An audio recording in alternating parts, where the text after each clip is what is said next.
자, 변이.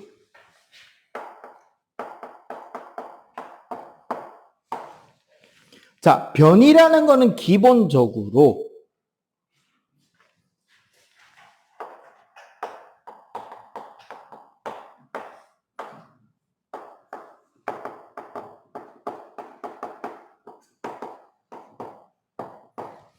같은 종에 속하는 생물인데 조금씩 다르게 생긴 것. 그거를 우리는 변이라고 합니다. 여기서 말하는 차이는, 자, 요거 이제 글자들을 좀 이제 이해를 해보자고. 단일 종이라고 하는 것은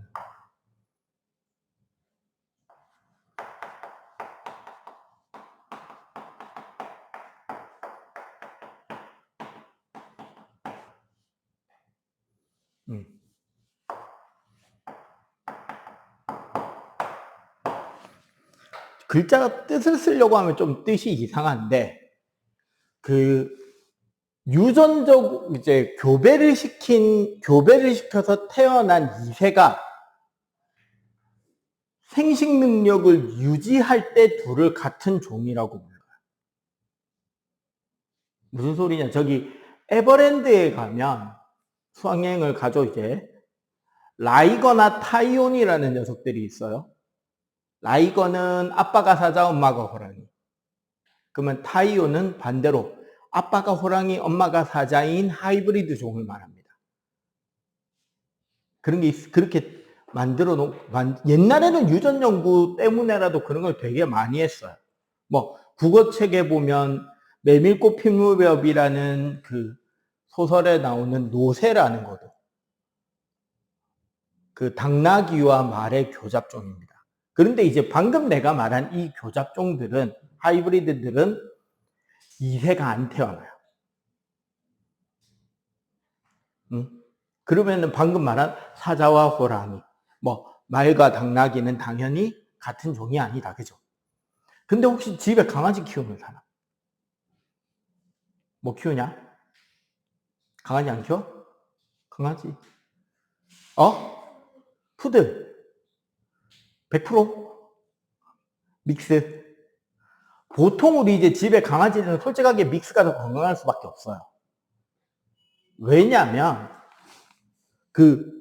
소위 말하는 품종견들이라고 부르는 녀석들 있잖아요. 걔네들은 뭐가 단점이냐면 소위 말하는 혈통 품종을 유지하겠다라는 일념 하에 어쩔 수 없는 근친간 교배를 합니다. 그렇겠지? 그러면은 그 종이 예를 들어 어떤 유전적인 질병이나 유전적인 단점이 있을 때 그게 급격히 확률이 높아간다는 거예요. 그 안 좋은 형질이 나타날 확률이. 우리 소위 말하는 잉글리시 불독인가? 이 코에 뭉개져 있는 애 있잖아. 퍼그. 얘네들도 그렇고. 근데 오히려 믹스가 되면 그런 유전적인 문제에서 상당히 멀어집니다. 그래서 가장 건강한 개는 시고르 자부종이라고. 시골에 있는, 한국이나 일본 시골에 있는 그 동네 믹스견들 있죠. 진돗개도 좀 있고, 뭐, 누렁이도 좀 있고, 뭐, 이것저것 다 섞인 걔네들. 제일 건강하죠. 전 세계적으로 특이하게 우리나라 진돗개는 품종견이 되게 건강한데, 아이러니하게 그 이유는 약한 놈들은 다 죽어서 그래. 그러니까, 진도라는 섬에서 자체적으로 단일 종끼리의 그냥 계속 교배를 통해서 자연적으로 그 대가 이어져 내려왔는데 그 가운데서 섬이니까 먹을 것도 없고 사람이 들어와서 살기 시작은 했지만 먹을 것도 없는 환경이 되게 길게 지속되는 동안 약한 종들이 다 도태되고 없어진 것이 그리고 유전적으로 강한 애들만 살아남아서 지금도 되게 단일 품종견이지만 엄청나게 건강하게 잘 사는데 그런 것들을 말하는 거고 여기서 형질이라는 말은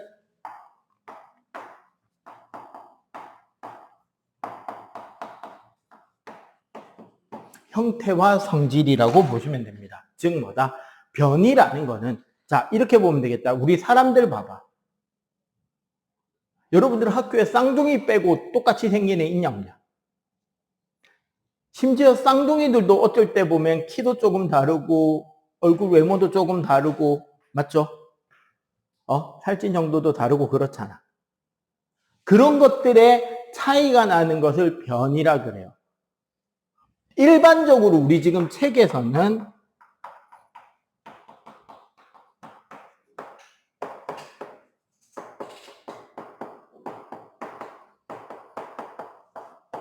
유전적 변이를 지칭한다.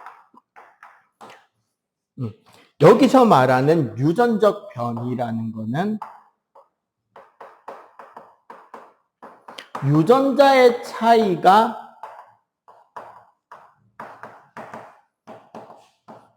형질의 차이를 만들어낸 것을 말합니다.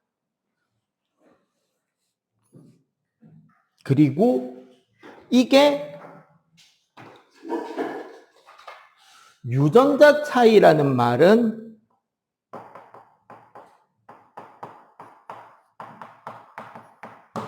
이세에게 그 형질이 유전이 된다라는 소리예요. 자, 그러면 이런 변이의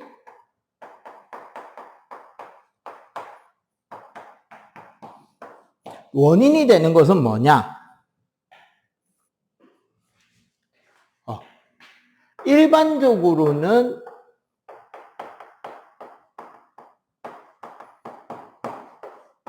유성생식입니다. 중학교 3학년 과정에서 우리가 이제 유성생식을 배워요. 3학년 2학기 과정에서.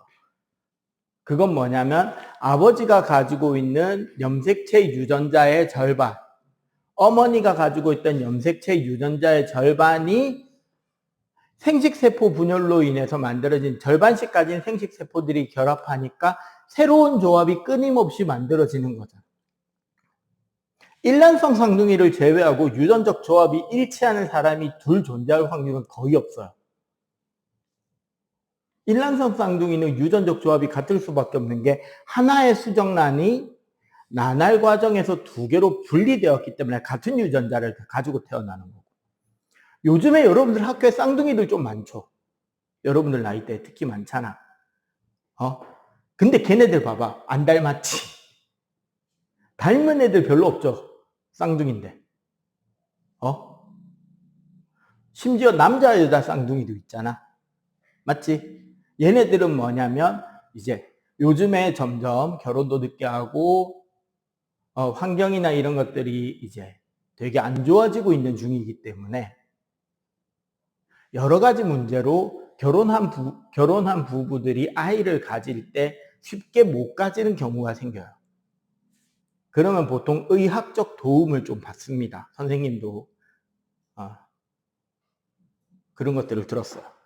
그럼 이제 보통 이제 여자들이 주사를 맞거나 약을 먹으면 난자를 배란할 때 한 개씩만 나오는 게 아니라 양쪽 난소에서 동시에 배란을 하게 하곤 해서 두세 개의 난자를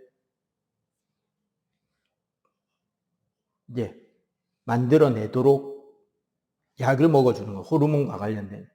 그리고 그런 상태에서 임신을 하면 아예 유전자 조합이 전혀 다른 쌍둥이가 그냥 같은 날 태어나는 거지, 형제가. 혹은 자매가, 남매가. 이런 것들을 말하는데, 유성생식을 통한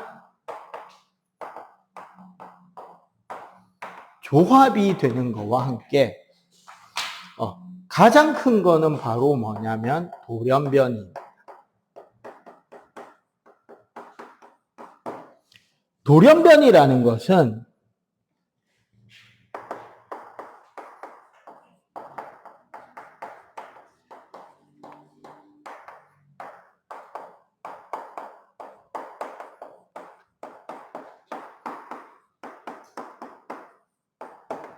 DNA의 염기 서열이 변화되는 과정에서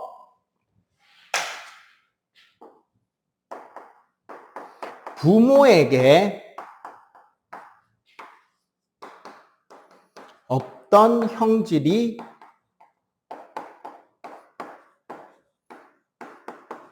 갑자기 나타나는 것을 우리는 돌연변이라고 합니다. 그리고 어쨌거나 이 돌연변이조차도 여기 봐봐. DNA 유전 정보가 변해서 만들어지지만 어쨌거나 그 변해서 유전 정보로 하나가 인식이 돼 있는 상태잖아. 그렇기 때문에 이 경우도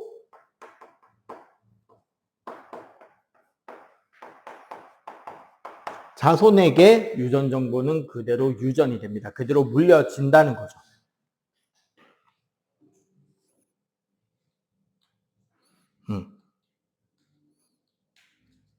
그래서 예를 들어 뭐 특히 그 동물들 중에 그런 것들 있잖아요. 알비노 계열. 그것도 따지고 보면 유전병입니다. 알비노. 까마귀 중에 흰색 까마귀. 비둘기도 하얀 비둘기. 뭐 백사, 백호. 흰 뱀, 흰 까마귀, 흰 호랑이. 뭐 토끼는 원래 흰색이네. 사슴 하얀 거.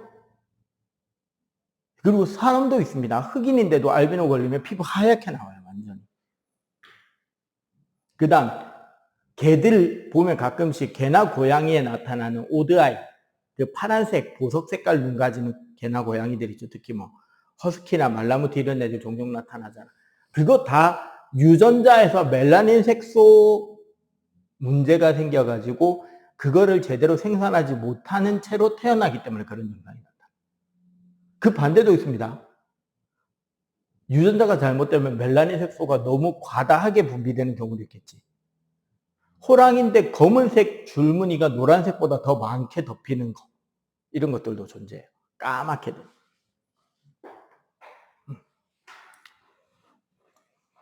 그리고 생식세포 조합.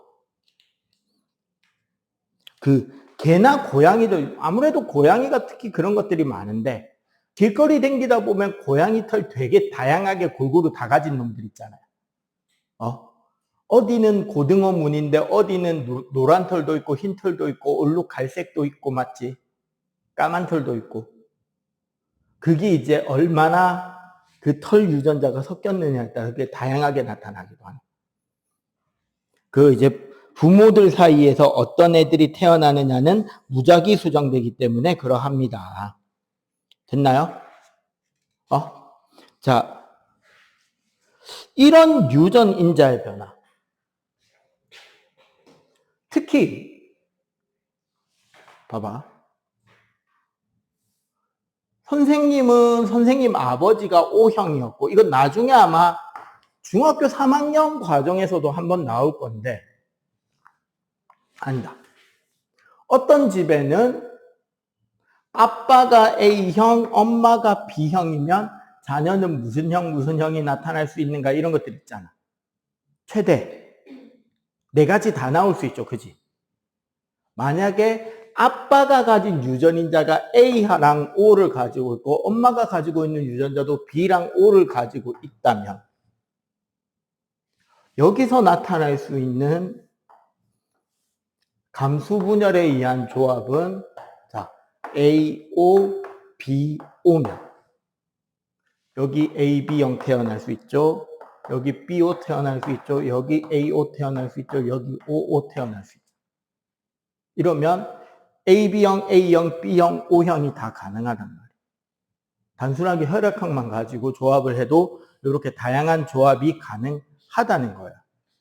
지금 우리 여기 교재에는 강아지들 털, 흰 털이랑 갈색 털을 조합해서 까만 애, 얼룩이 흰색 이렇게 다양하게 태어난다고 했는데 사람에게도 혈액형을 통해서 이런 것들을 볼 수가 있다. 즉 변이라는 것은 그냥 여기까지 정리하자면 변이라는 것은 유전자 조합의 다양성과 돌연변이의 출현으로 한 개체 안에 다양한 형질을 가진 개체들이 존재할 수가 있다라는 걸 의미합니다. 오케이? 일단 요거 간단하게 여기만 정리를 좀 하고 계속 요 뒤에부터 이제 진화 이야기 할 거니까 페이지를 한번 끊어갈게요. 자, 빨리 정리 필기. 자, 23쪽. 자연 선택. 진화와 관련된 설명인데요.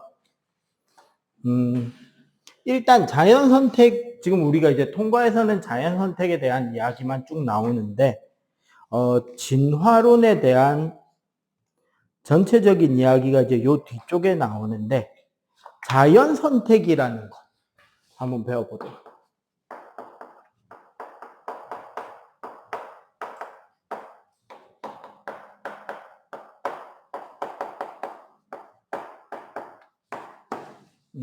다른 말로 적자생존이라고도 합니다. 요게 이제 우리가 잘못 해석하는 단어 중에 하나예요. 적자생존이라는 거는. 강한 자가 살아남는 것이 아닌 거예요. 적합한 형질을 가진 종이 살아남는다.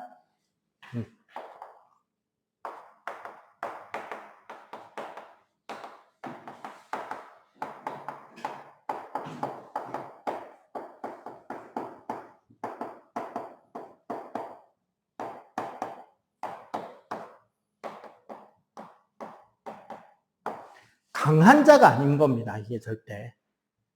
둘이서 싸워서 이기는 게 아닌 거야. 단지 그 주어진 환경에 더 살아남기에 적합한 형질을 가진 종이 살아남는다라는 거야.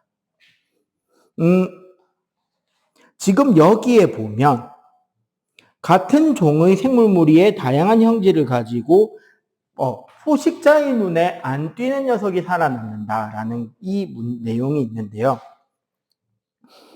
여기는 이제 모의 실험에 대한 것들이 나오는데 실제 사례는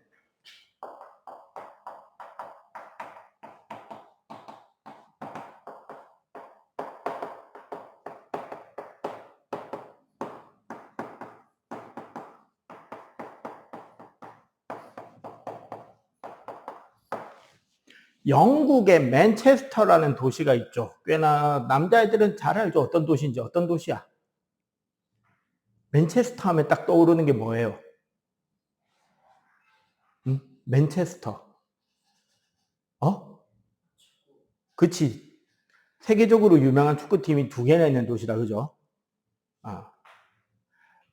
그 맨체스터라는 도시는 사실은 영국으로 따지면 유나이티드 킹덤 오브 잉글랜드 전체로 따지면 약간 중북부에 해당하는 시골입니다. 약간은 런던 쪽 남부 도시가 아니고 약간은 시골인데 이 지역의 숲에는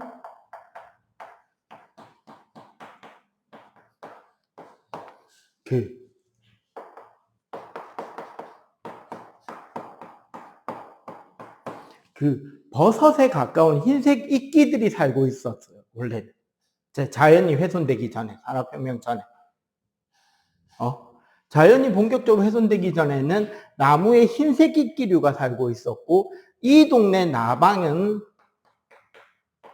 비슷한 크기의 2종의 나방이 있는데 거의 같은 종인데 날개가 흰 날개인 녀석이 있고 검은색 날개를 가지는 종이 있어요. 근데 얘네들의 유충일 때, 애벌레일 때 비율은 거의 1대1이었어. 50대 50이었다고. 근데 성충을 채취해 보니까 요게 거의 80대 20, 90대 10 밖에 없는 거야. 무슨 소리다? 원래 대부분의 곤충은 있잖아요, 여러분들. 성충이 된 첫날 혹은 성충이 된 지 얼마 안 됐을 때 기본적으로 번식을 합니다. 그리고 나머지 삶을 살아요. 일찍 좀 번식을 하는 편이야. 그러니까 어떻다? 두 형질이 티가 안 나는 애벌레를 채집했을 때는 그 비율이 비슷비슷했다고. 근데 자연 상태에 있는 성충을 비교해 보니까 흰나방이 훨씬 많이 살아있다는 거죠. 왜? 나무 밑에 주변 환경이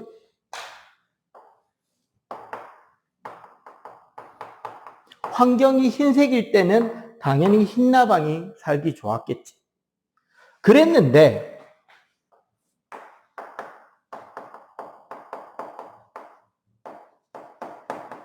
환경오염, 화석연료의 사용이 증가하면서 그 숲에 흰이끼가 검은색으로 오염돼 버립니다. 꺼멓게 변했어요. 그러자 그때쯤에 다시 한번 요거를 비교했다.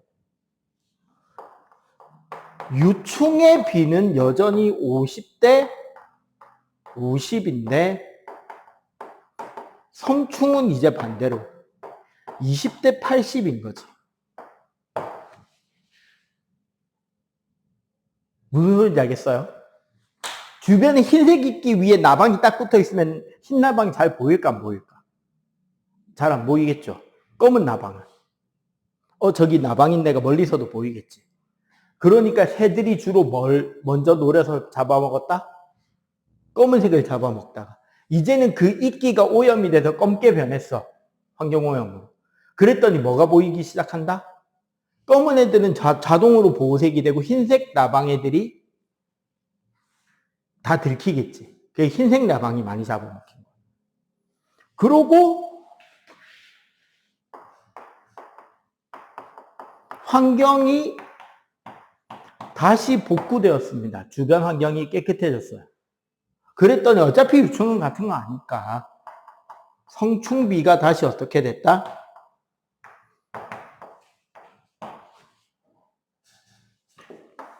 요렇게 바뀌어갔다.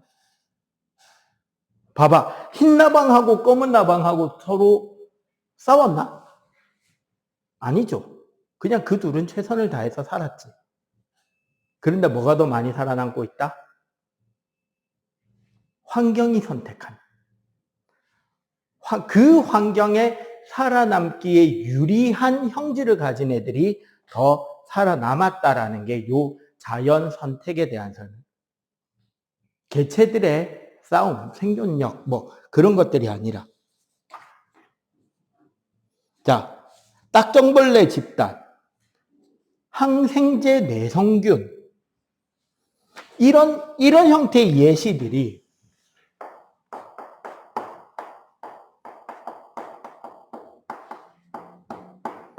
얘도 여전히 보호색이었고요.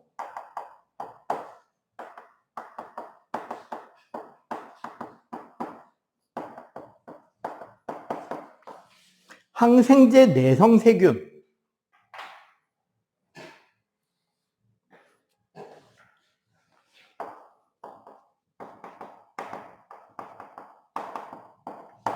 자, 딱정벌레 집단. 산불로 인해서 토양이 검게 변했더니 검은색 딱정벌레가 더 유리하게 살더라. 그래서 환경이 바뀌었을 때 그 자연이 선택하는 건 환경 변화에 따라간다라는 방향성이고요. 두 번째, 항생제 내성균은 요거는 사실 우리가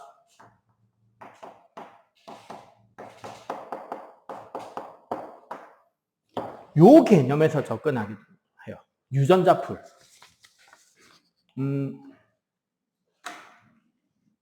살아남아야 어쨌거나 자신의 형질과 닮은 자신의 자손의 수를 넓게 퍼뜨릴 수 있잖아.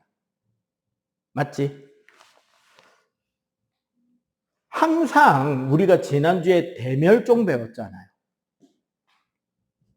그지? 고생대 말기 대멸종이 일어날 때 이미 파충류는 등장해 있었어요. 고생대 때는 어류나 양서류가 주류 생물이었고 파충류가 말기에 등장을 합니다. 그러고 판게아가 만들어지면서 기상이변이나 여러 가지 환경이 급변하게 되고 그 와중에서 파충류는 살아남았던 거죠. 좀 더 환경 변화에 유리하게 적응되어 있었기 때문에.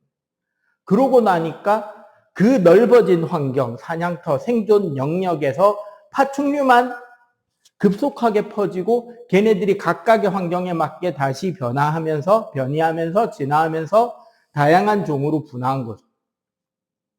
그리고 중생대 말기에서 신생대에 넘어오면서 빙하기를 겪으면서 파충류는 상당히 개체수가 줄었고 그 환경을 선택하는 포유류의 개체수가 늘었고 지금은 포유류가 훨씬 더 많이 살고 있는 시대입니다. 식물도 그렇고 동물도 그렇고. 항생제 내성균은 이런 부분에서 설명합니다. 유전자 풀이라는 거는 이런 거예요. 그 중등과학 3학년 유전 파트에 보면 우성과 열성이라는 게 있어요. 잡종에서 우성과 열성 관계가 있단 말이에요. 뭐냐면 서로 다른 대립되는 두 개의 유전자를 같이 가지고 있을 때 이걸 잡종이라 그래요. 대표적으로 선생님 같은 경우는 혈액형 유전자에 A형 유전자와 O형 유전자를 가지고 있어요. 선생님 부모님이 그랬기 때문에. 그런데 선생님은 무슨 형이 드러나고 있다? A형으로 드러나고 있어요. 이거 우열관계라고요. 퀴즈.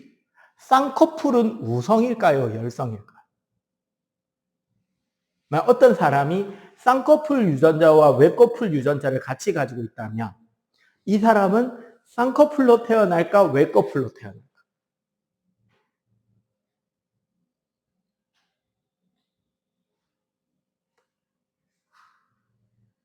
지금 우리나라를 생각해 보면 쌍꺼풀 수술이 이렇게 유행하는 것으로 봐서 외꺼풀이 더 우위일 것 같죠? 아니에요. 쌍꺼풀이 우위예요. 기본적으로 쌍꺼풀이 우성입니다. 둘 다 있을 경우 쌍꺼풀을 가지고 태어나게 돼요. 근데 왜 쌍꺼풀이 더 예쁘다고 그런지 왜 외꺼풀을 쌍꺼풀로 수술하는 그런 병원들이 이렇게나 많냐? 쌍꺼풀 유전자 자체의 빈도수가 너무 적은 거예요. 그 유전자를 가지고 있는 사람 수가 너무 적어요. 그 유전자를 가지고 있으면 그 유전자로 태어날 수 있는데 쌍꺼풀 유전자 자체가 적은 거예요. 그러니까 쌍꺼풀로 태어나는 사람 수가 훨씬 적은 거죠. 근데 예를 들어서 이런 일이 생긴다고 생각합니다. 이게 진짜 만화적인 상상입니다. 어느 날 갑자기 외꺼풀인 사람들이 다 죽었어요. 상당수가. 갑자기 외계인이 쳐들어와서 지금부터 쌍꺼풀 없는 사람은 잡히면 죽는다 이러면서 막 다 쏴 죽였어. 그러고 우리 지구를 지배하다가 어느 별로 다시 돌아갔어. 그럼 쌍꺼풀 가진 사람들만 많이 살아남았겠죠, 지구에. 그러고 나면 그 뒤에 태어나는 사람들은 쌍꺼풀이 많겠냐, 외꺼풀이 많겠냐. 당연히 쌍꺼풀이 많아지겠죠. 항생제 내성균 개념이 이거예요. 원래 세균들은 그 어떤 특정 항생제에 대한 내성이 돌연변이로 가지고 있는 균도 있고 그 내성을 못 가진 균도 있을 거 아니야. 그런데 항생제를 먹게 되면 어떻게 된다? 항생제 내성균은 버텨내고 항생제 내성이 없는 애들은 상당수 개체가 줄겠지. 그 상태에서 다시 그 세균들이 뭐를 한다? 세포 분열을 통해서 후손을 생산하기 시작하면 어떤 애들이 더 많아진다? 내성균의 비중이 훨씬 더 많아지는 거예요. 그런 것들을 더 줄이기 위해서라도 여러분들 혹시나 병원에서 항생제 처방 받는 일 있으면 부모님들이 그냥 대충 나았으니까 이제 그만 먹어도 되겠다라고 하더라도 의사가 그만 먹으라 하기 전까지는 다 드세요. 재수없게 내성 없던 놈이 살아남아서 내성 가지게 되는 경우도 있어요. 그럼 다음번에 피곤해져. 자, 세 번째, 통합과학이 사랑하는 질병, 남모양 적혈구 빈혈증.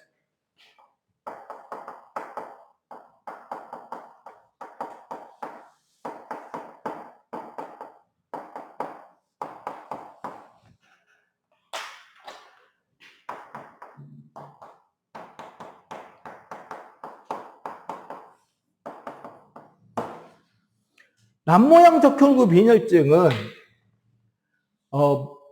매우 극심한 빈혈을 동반하긴 하는데, 그럼 원래 생활하기가 편하다, 불편하다? 불편하겠죠? 하지만 그 사이드 이펙트, 말라리아 내성이라는 아주 독특한 특성 때문에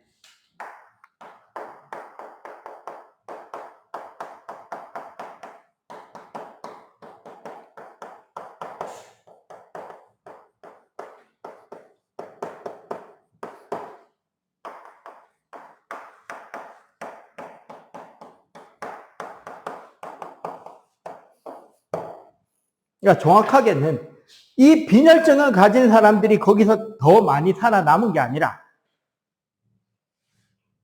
말라리아 걸리면 죽는 사람들이 죽었기 때문에 내성균 사람들이 더 많이 모여 사는 것처럼 보이는 것도 자연에 의한 선택이라고 할 수가 있겠다라는 거예요. 자료를 그렇게 해석을 좀 해 주셔야 되는 겁니다.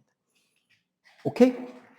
자, 그러면 지금 칠판 빨리 정리하고 25쪽 빨리 한번 풀어보세요.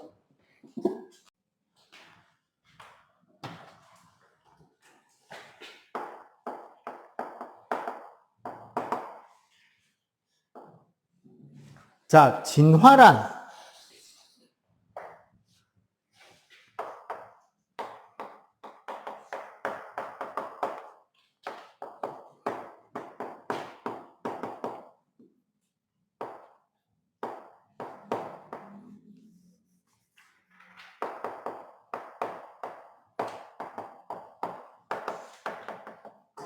오랜 시간 동안 여러 세대를 거쳐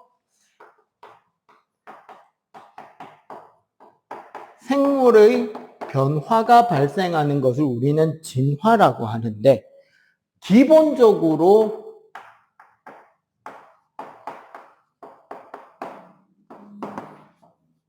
새로운 종으로서 완전히 분화되는 것부터 우리는 진화라고 불러요. 아예 다른 종으로 인정을 받는 단계부터 우리는 진화라고 이야기를 합니다. 여러 가지 주장들이 있는데, 옛날부터, 지금은 이제 설명을 잘못된 주장들은 빼고 가르치라고 되어 있긴 한데, 이 내용은 선생님 생각에 안 가르칠 수 없어요. 왜냐하면 자연 선택이나 진화론을 이야기할 때 잘못된 예시로 가장 많이 나오는 예가 하나 있습니다.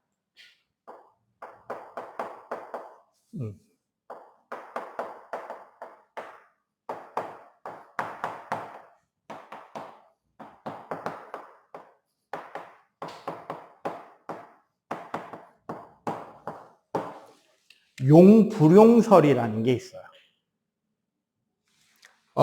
과학적으로 받아들여지지 않았습니다. 용불용설은 뭐냐면 자꾸 사용하는 기능은 더 발전하게 진화가 되고 쓰지 않는 기능은 점점 퇴화되도록 진화한다라는 거예요.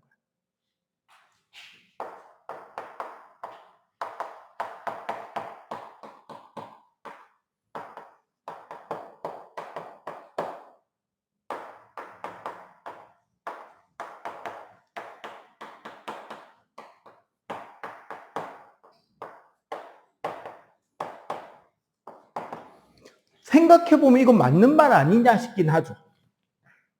사람은 계속 두뇌를 많이 사용해왔고 양손을 이용해서 무언가 도구를 사용하는 걸 계속해왔기 때문에 현대인의 모습으로 이렇게 진화되어 온 것이다라고 주장하면 왠지 그럴듯하잖아. 그지? 그런데 용불용설이 받아들여지지 않은 이유는 사용을 한다와 사용하지 않는다라는 거는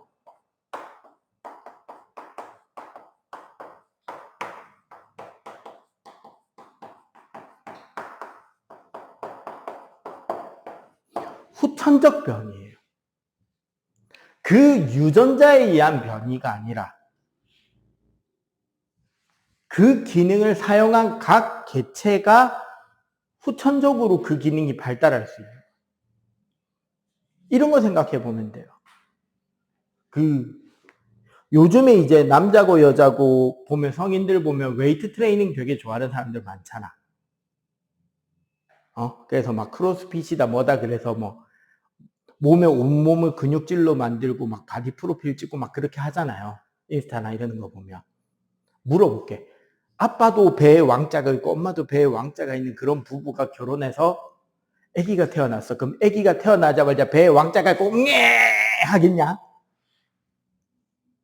그럴 리가 없잖아. 막 어린애가 태어날 때 온몸에 알통 만들어주고 그럴 리는 없잖아요. 이건 근데 좀 좋은 쪽 방향으로 이야기한 건데, 반대쪽으로 예를 들어볼까? 후천적 변이에 의해 부상으로 인한 신체 소실. 전쟁이나 사고로 한쪽 다리의 신체의 일부, 뭐 다리라든가 팔이라든가를 잃은 사람이 결혼을 해서 아이를 낳았어요. 그럼 아기가 태어날 때부터 팔이 없고 다리가 없게 태어나나? 그거랑은 전혀 상관없죠. 이 설명 자체가 후천적으로 얻어진 변이가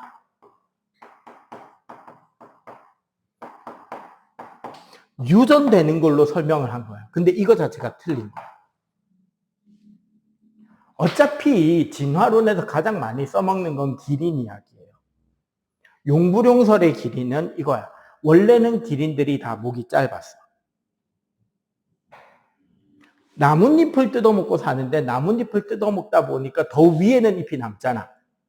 그래서 각 기린들은 더 위에 있는 풀을 뜯어먹기 위해서 막 용을 써가면서 목을 늘려서 위에 있는 풀들도 뜯어먹기 시작했어요.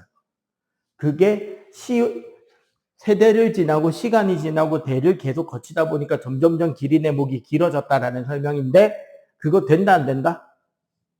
안 된다. 그러면 방금 우리가 배운 거 중심 원리가 현재 진화론의 중심이 자연 선택입니다.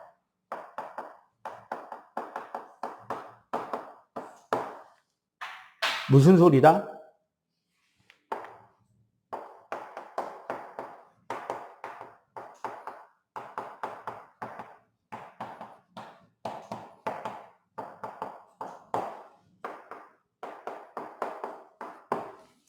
변이를 통해서 각 개체는 다양한 형질을 가지고 태어나죠.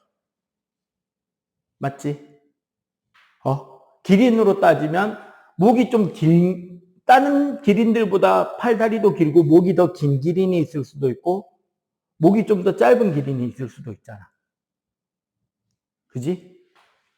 각 개체별 형질의 차이가 있었고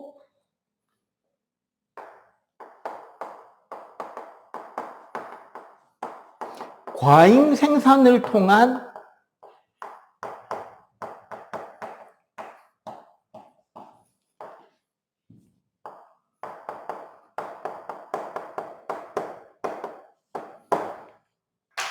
기린들의 개체 수가 너무 늘어나게 되면 기린들은 생존 경쟁을 시작하죠.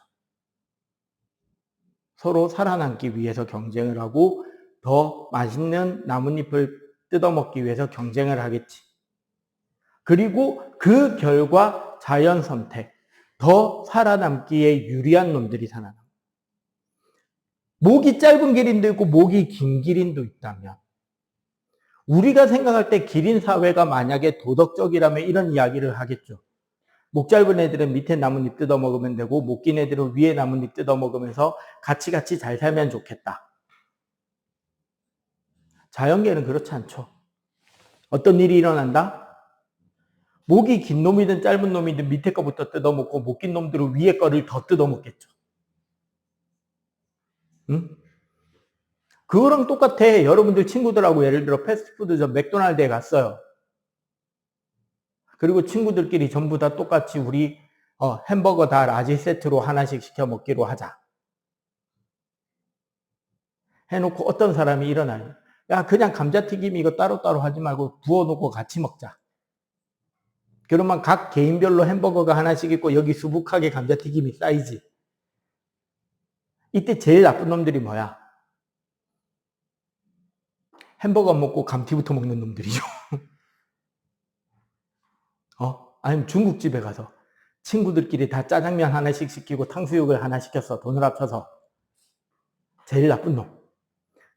친구들은 짜장면 먹어가면서 탕수육 찍어 먹으려고 하는데 혼자 뒷짜장면에는 비벼놓고 손도 안 대고 탕수육부터 다 찝어 먹는 놈들. 근데 문제는 뭐다? 자연계에서는 그런 놈들이 살아남았다는 거야. 응? 목이 짧은 애들은 밑에 거, 경쟁이 심한 나뭇잎만 뜯어먹을 수 있었고 목이 긴 애들은 그 경쟁도 뜯어먹고 위에 자기들만 뜯어먹을 수 있는 풀이 더 있는 거죠. 그러면 누가 살아남죠? 목이 긴 애들이 살아남지. 목이 긴 애들이 살아남는다는 거는 그 환경에 유리한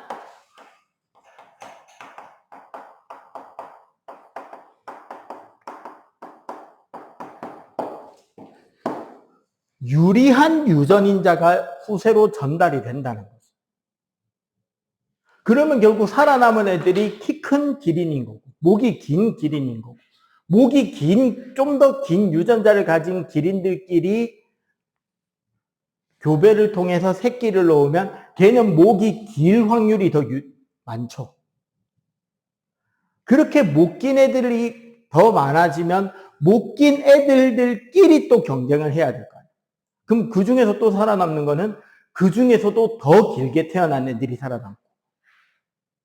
이게 하루 이틀이 아니라 막 10년, 100년, 몇백 년씩, 몇천 년씩을 지속하다 보면 기린의 목은 결국 어떻게 될 거다? 긴 애들만 계속 결혼해서 길게 태어나겠죠. 그게 경쟁에 더 유리했으니까.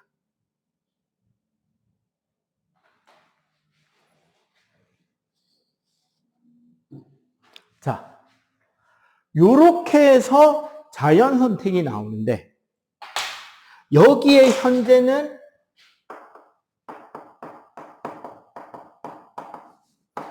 사실은 찰스 다윈의 자연 선택은 여기서 설명이 끝나요. 근데 설명이 부족한 부분들이 있었다는 거지. 그럼 부가적으로 뭐냐?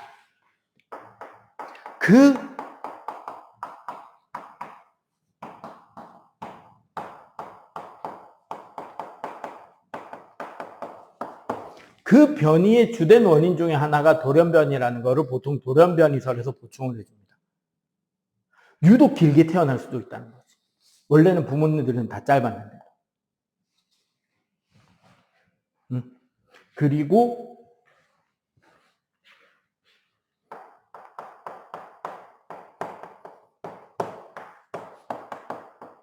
격리설이라는 것도 있어요. 주변 환경과 완전히 격리되어 있는 어떤 그런 환경을 가지고 있는 곳에서 진화를 하게 되는 생물들은 다른 지역과 전혀 다른 독자적인 진화를 하게 됩니다. 가장 대표적인 게 오스트레일리아죠. 호주와 호주 인근에 사는 섬들에 사는 생물들은 다른 지역, 보통 우리가 말하는 유라시아 대륙, 아시아, 아프리카, 유럽 여기 사는 생물들이나 혹은 아메리카 대륙, 남미, 북미의 생물들과 전혀 다른 생물들이 살고 있잖아요. 캥거루라던가 코알라라던가 이제는 없어졌지만 뮤라는 새라던가 뭐 태즈메니안 대벌이나 오리너구리 이런 애들이 있어요. 오리너구리 같은 경우 되게 특이한 동물입니다. 그 비버 비슷하게 생긴 동물인데 그러니까 물가에 사는 너구리 종류인데 독자적인 오리너구리과라는 동물군에 속해요. 웃긴 게 뭐냐면 주둥이가 오리주둥이에요. 진짜 너구리인데. 그리고 얘 분명 포유류거든. 포유류라는 건 어미가 새끼들에게 젖을 먹여서 살려요. 키워요. 그러면 왜 젖을 먹여서 키우는 동물들은 기본적으로 태생이란 말이에요. 알을 놓는 게 아니라 어미 뱃속에 품어서 새끼를 낳는다고요. 근데 오리너구리는 알을 낳습니다. 알에서 태어난 녀석들이 어미의 젖을 먹고 살아요. 그 다음에 우리 캥거루 같은 경우는 사실 뭐냐면 태아인 상태로 태어나서 아기 주머니에 들어가서 추가로 더 살고 낫이 나오는 거예요. 딱 그 동네, 그 주머니 쥐부터 시작해서 몇 개 동물들만 가지고 있는 그런 특징들이 있단 말이에요. 그 동네 환경이 다른 대륙과 달랐기 때문에 거기만 독자적인 진화가 됩니다. 그러니까 다른 지역에 없는 애들이 있는 거예요. 이런 것들, 격리라던가 이런 것들이 지금은 이제 추가가 됐다는 거죠.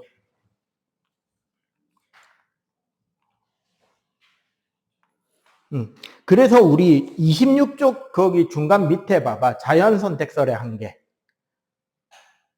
다윈 때까지만 해도 변이가 나타나는 원인, 우리 유성생식에 의한 변인과 돌연변이에 의한 변이는 정리되기 전입니다. 그 중학교 3학년 과정에서 배우는 멘델의 유전 법칙보다 훨씬 더 전이 다윈의 진화론이에요. 그래서 유전자라든가 이런 개념이 확립되지 않았기 때문에 어떻게 부모의 형질이 자녀에게 전달되는지가 설명이 안 됩니다. 근데 어쨌거나 이렇게 다양한 출현이 되고 각각의 환경에 적응하면서 진화를 하게 되고 그렇게 해서 종이 나뉘게 되는 예시는 다윈이 연구했던 갈라파고스라고 하는 중남미 파나마 약간 밑쪽에 칠레 그 앞쪽에 있는 육지로부터 거의 1000km 이상 떨어져 있는 섬이 한 대여섯 개 이렇게 모여 있는 곳이 있는데 거기에 핀치라는 참새 비슷한 새들이 살아요. 그런데 문제가 뭐냐? 원래는 단일 종으로 추정되는데 얘네들이 살고 있는 그 섬들마다 먹이 환경이 달라. 그 핀치가 먹고 살 수 있는 먹이가 다르단 말이에요. 그러다 보니까 어떻게 되느냐? 개체 변이로 핀치라는 애들은 부리 모양이 조금씩 다양한 애들이 있었는데 각 섬마다 그 부리를 가진 애들만 먹고 살기에 적합한 먹이들이 있었다. 예를 들어 단단한 바닥에 놓여져 있는 바위 같은 데 떨어져 있는 딱딱한 나무 씨앗을 깨먹고 살려면 부리가 뾰족해야 돼요? 뭉툭하지만 튼튼해야 돼요? 뭉툭하지만 튼튼해야 되겠지. 선인장 가시 사이에 있는 벌레를 찝어먹고 살려면 부리가 짧아야 돼? 길어야 돼? 길어야 돼. 나무에 구멍을 뚫고 그 안에 있는 먹이를 다른 벌레를 잡아먹으려면 좀 더 뾰족하고 긴 부리지만 단단한 부리가 있어야 돼요. 그래서 먹이 환경에 따라서 각 섬마다 비슷한 부리를 가진 애들끼리 그 섬에 모여 살겠지. 처음에는 다양하게 잡종으로 살다가 먹이가 다르니까 자기가 유리한 섬에만 모여 살기 시작하고 그러면 비슷한 부리를 가진 애들끼리만 계속 교배를 하면서 시간이 흘러왔을 거 아니야. 지금은 아예 다른 종으로 부릅니다. 그렇게 해서 변화가 되기도 한다는 거죠. 미국의 그랜드 캐니언 같은 경우도 그랜드 캐니언 양쪽에 같은 종류의 다람쥐였던 것으로 추정되는 다람쥐가 이제는 다른 종으로 부를 만큼 독자적으로 분리된 거죠. 격리지, 격리. 자, 요런 다양한 형태로의 진화론이 이야기되고 있습니다. 27쪽 개념하기 문제 빨리 한번 풀어보세요.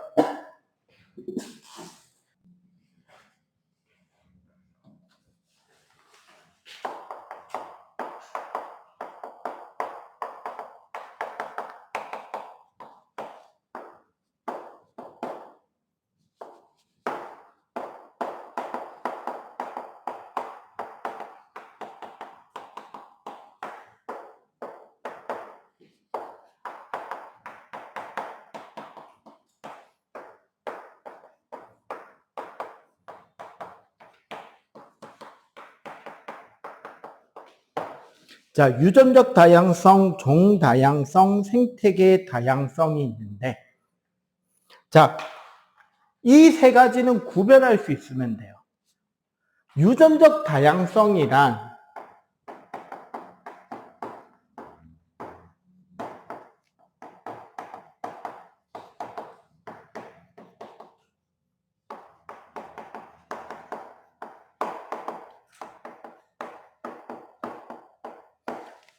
단일 종 내에 유전자가 얼마나 다양하게 존재하느냐에 대한 설명이 유전적 다양성입니다. 즉, 얘는 단일 종 내에 다양한 형질을 가지고 있어야 되는 거고, 사실 여기에선 설명되지 않지만 이렇게 보셔도 이 내용에 대한 설명이에요.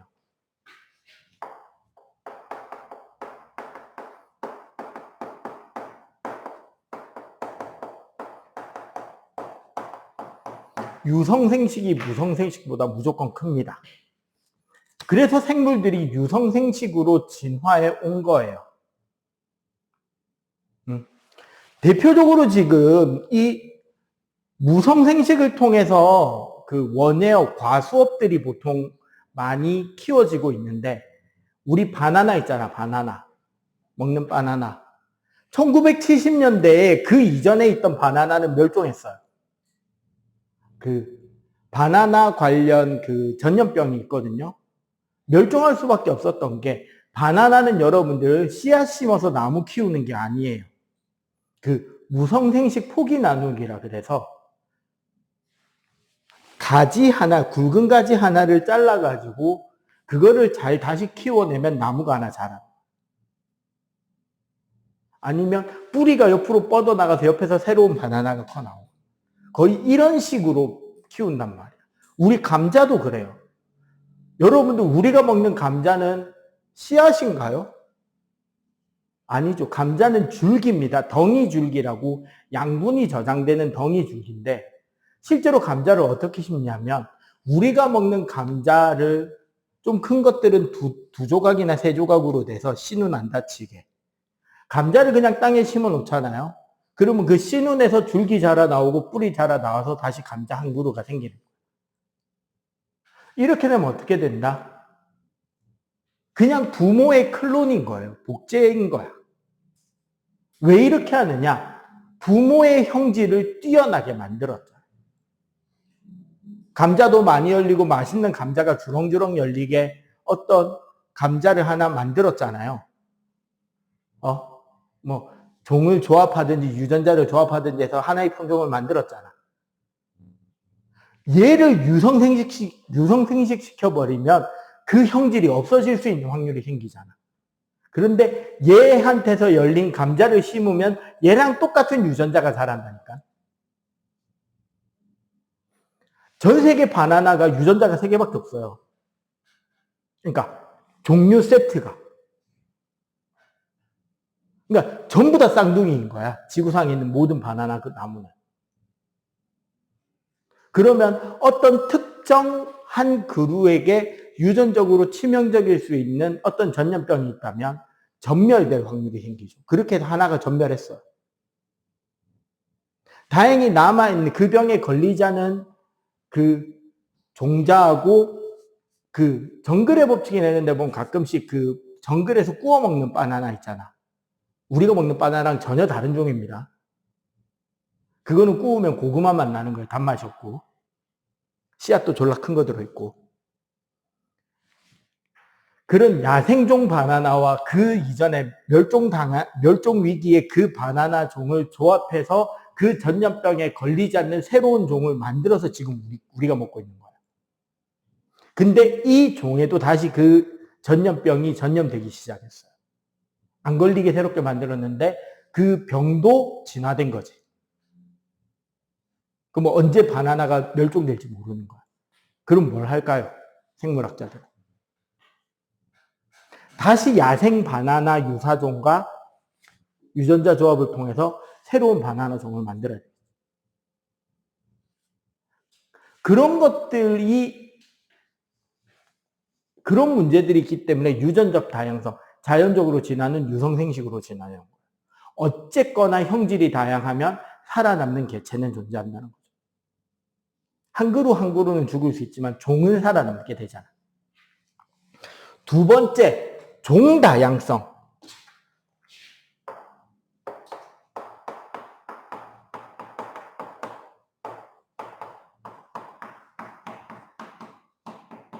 먹이 사슬과 먹이 그물에 대한 개념입니다.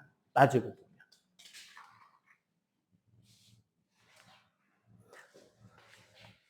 봐봐. 생산자. 1차도 하나, 2차도 하나, 최종 소비자도 하나만 가지고 있는 어떤 생명 시스템 체계라면 중간에 하나의 종이 여러 가지 이유로 멸종될 경우 이 생태계는 무너져 버리겠죠. 균형이 없어져 버리니까.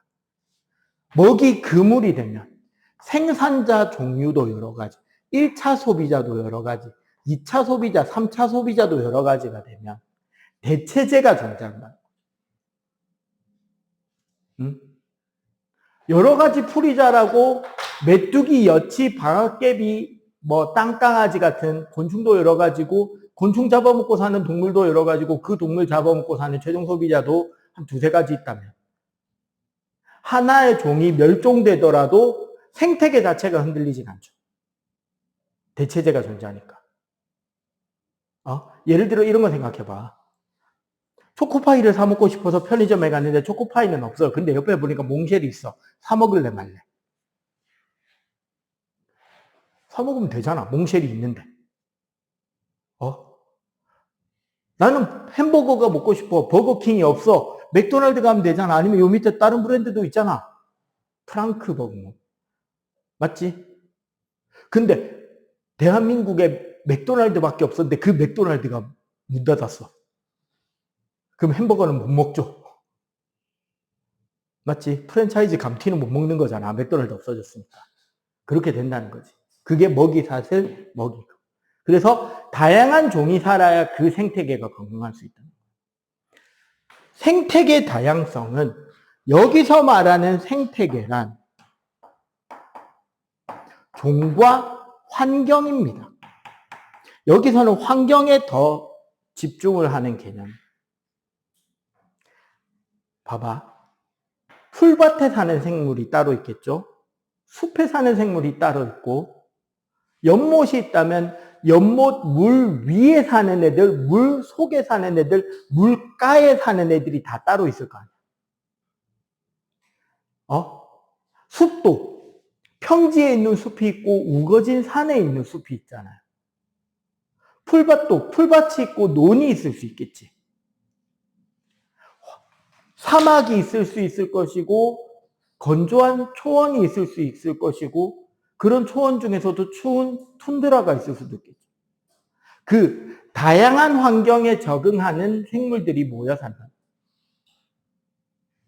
그래서 생태계 다양성은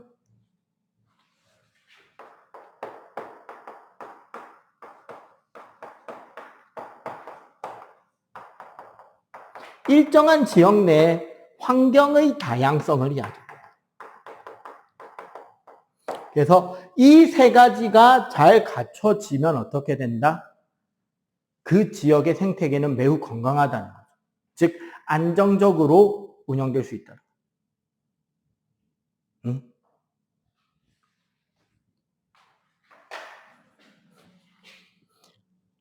그리고 이 세 가지가 다 돼야 되는 거고 여기에서 보통 이제 학교 선생님들이 무슨 자료를 갖다 주냐면 우리나라 우포늪이라는 지역에 대한 자료가 나옵니다. 학교에. 그 람사르 협약이라고 습지 보존 협약 세계적으로에 이제 뽑혀 있는 건데 우리나라 생물종의 60%가 거기 다 있어요. 그러니까 정확하게는 다른 데 사는 생물들은 몇 가지 없다는 거야. 아주 좁은 지역인데 엄청나게 많은 생물, 심지어 아직 발견 안 된 놈이 있을 수도 있어요. 최근에 거기서 발견 안 돼도 미발견 종이 발견되었으니까. 습지니까, 늪이니까. 산 속에 있는 늪이거든요. 선생님 가봤는데. 그럼 봐봐. 산에 사는 동물들, 물속, 물가, 습지, 풀밭 옆에는 논, 환경보호구역이니까 막 개발도 못하고. 그럼 다양한 환경이 다 겹쳐져 있으니까 걔네들끼리의 상호작용으로 또 다양한 진화들도 같이 일어나고 있는 곳인 거죠. 이런 것들을 이야기를 하는 거고 왜 이걸 다양하게 해야 되냐? 자, 34쪽 여기서부터 그냥 읽기 자료라고 생각하시면 돼요. 자, 첫 번째 생물 자원입니다.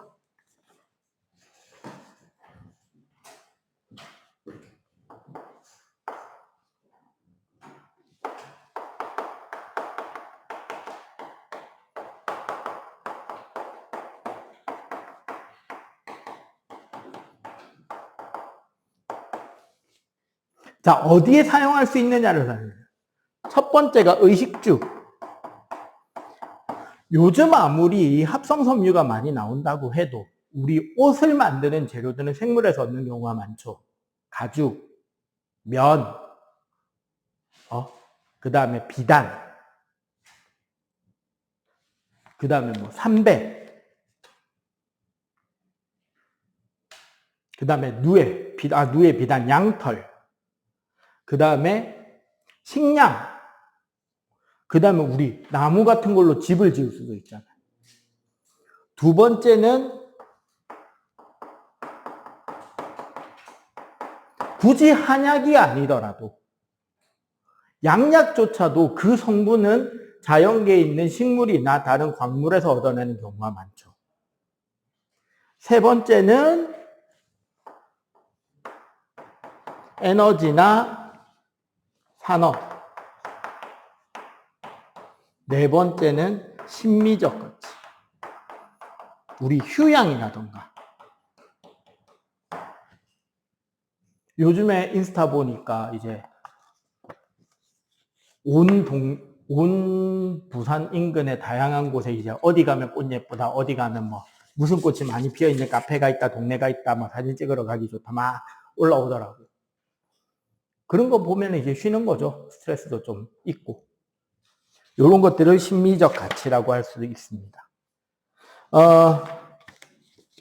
저기 생물 다양성의 감소, 여기 한번 조금만 더 볼게요. 아니다, 요거 다양성의 감소는 다음 주에 요 테스트 치기 전에 간단하게 설명 조금 더 하고 테스트 칠게요. 알겠지? 선생님한테 꼭 그거 말해줘야 됩니다. 다양성 하고 시험 치기로 했어요. 라고. 알겠지? 오늘 여기까지.